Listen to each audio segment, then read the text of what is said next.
I look at time in terms of quality, and I look at what's most important with my time and her time.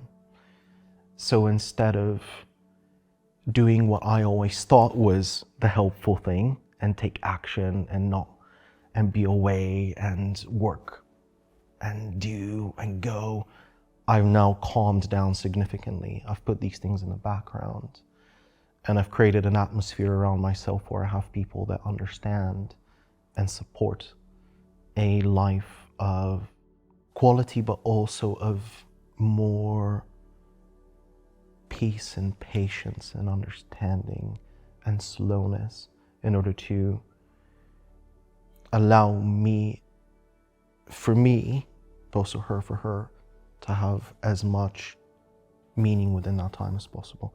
Because you don't have that time of future. And this is where I think a lot of people don't even think about it, because they think, I'm immortal, I've got all these years left, right? Why should I worry about certain things at this stage? But I have to compact all of that into now. And that's really hard to do. When did you first meet Megan? So we met in the fall of 2018. We both worked at Aviva at the time. So we're in the same department, so we met through work. And started, officially as an item, May 2019. So some 5-6 months later. So when you're faced with your girlfriend of not that long, getting a cancer diagnosis, you didn't run for the hills, so No. That's good. I ran the opposite direction. So how did you cope? In the first year and a half, it was very blurry. So I put a lot of stock into doing versus thinking and internalizing and coping. So I think that actually I pushed that aside and thought, right, what needs to be done? Let's go. Do we need to drive here? Do we need to do this? Can take care of that. Do I need to research A or B? Speak to C and D? So actually didn't at all. I didn't face it until much later. So were you sort of more of a researchy, trying to find a solution, wanting to solve it? Mm-hmm. Because it was the only way that I thought I could get some control and power in a situation where it's completely outside of your control. And as a partner, I think you feel helpless until you find ways to be helpful. So I thought the best way that I could help Megan and help the situation in general is to take action and to take some form of semblance of control and to be useful in where I felt completely useless against cancer.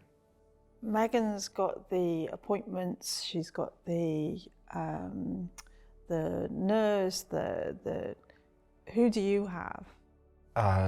No one, just her, just me and her together. Yeah.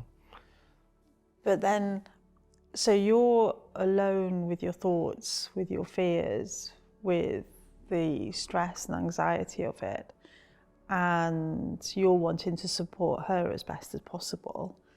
How do you cope with all of that was going on at the time? Leaning on hope and positivity.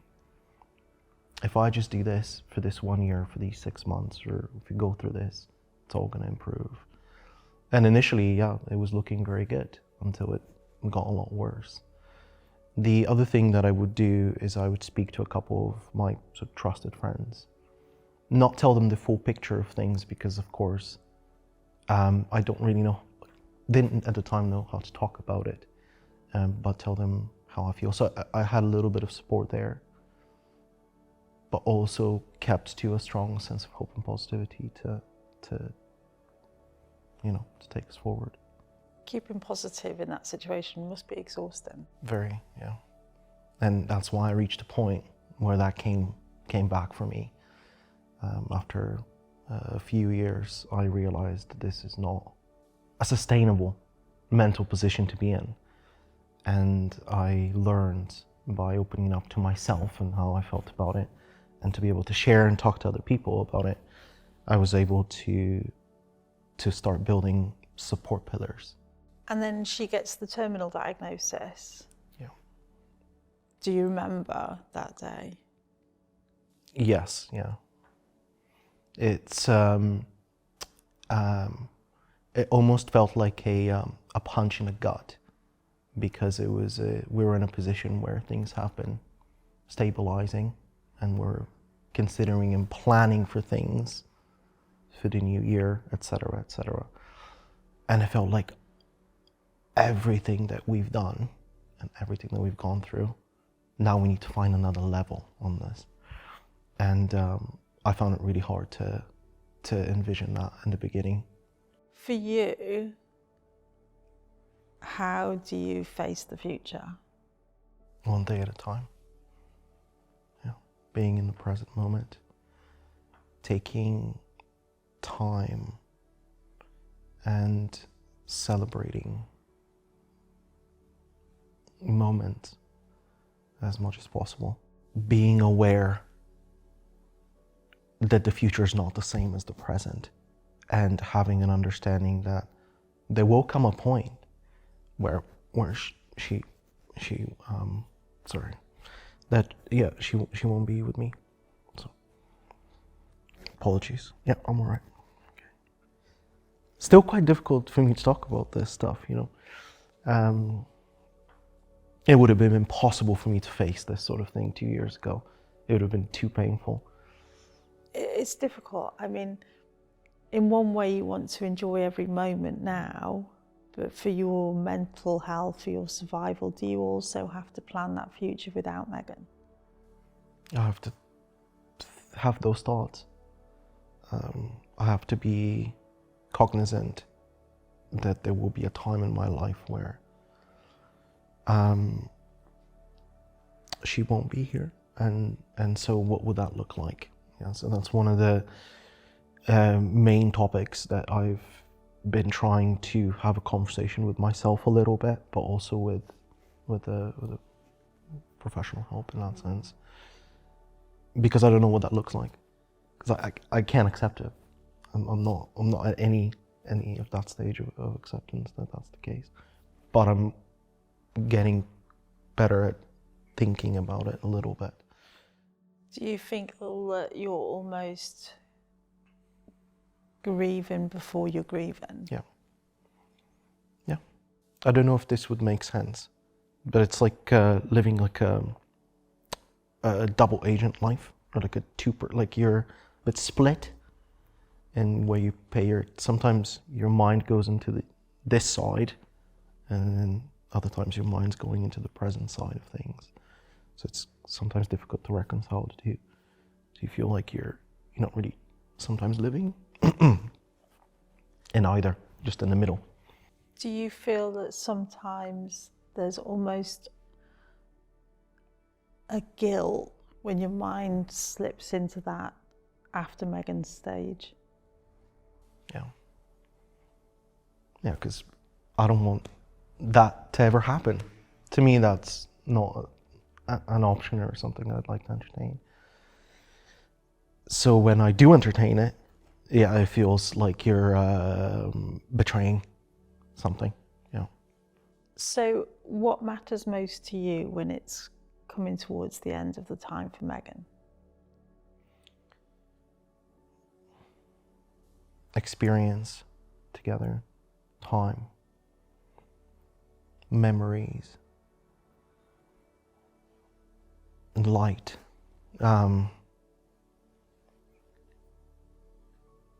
Using as much of us as possible with the time that we have left to have meaning, and for that meaning to be completely transcendent of her physical life, or even mine at a certain point. So basically you want there to be something that exists, not necessarily a physical sense, but something that carries that essence of us, of her, yeah, which will forever be with me. That's not ever gonna. But I would like for it to be as bright as possible. So that to me means in the present now is the only time that I can shape that. We're fundraising for a treatment called chemosaturation, which is again a life-prolonging treatment. Chemosaturation, simply put, is a type of treatment that isolates the liver, cuts it off from the rest of the body using a medical device, and then saturates it with an agent that kills cancer cells. And this is done, it can be done up to 3, 4, 5, 6 times. And it is currently not funded by the NHS. It's approved by NICE, but not funded by the NHS, which is currently a battle that is in discussion, sort of review being done, multiple parties involved. Unfortunately, the treatment is £40,000 per round. I can't even imagine that sort of sum in my brain, let alone for us to have it. So we didn't ever think that as an option before, because we thought this is completely outside of our financial grasp. There's no way. Let's look at other options if there are and then go with there. But I think we've reached a position now where we said we have to give this a try. If we succeed, if we manage to raise this amount, we can try and go with this. If not, we've tried everything that we could. We fought tooth and nail for this. Fundraising this money to pay for the treatment, what would that mean for you? The world. It means life. It means time. It means all the things we talked about before. It puts us in a position where there would be no way they otherwise would be able to without that help and without securing that amount. And yeah, it means life. It means time. And those are the two most important things.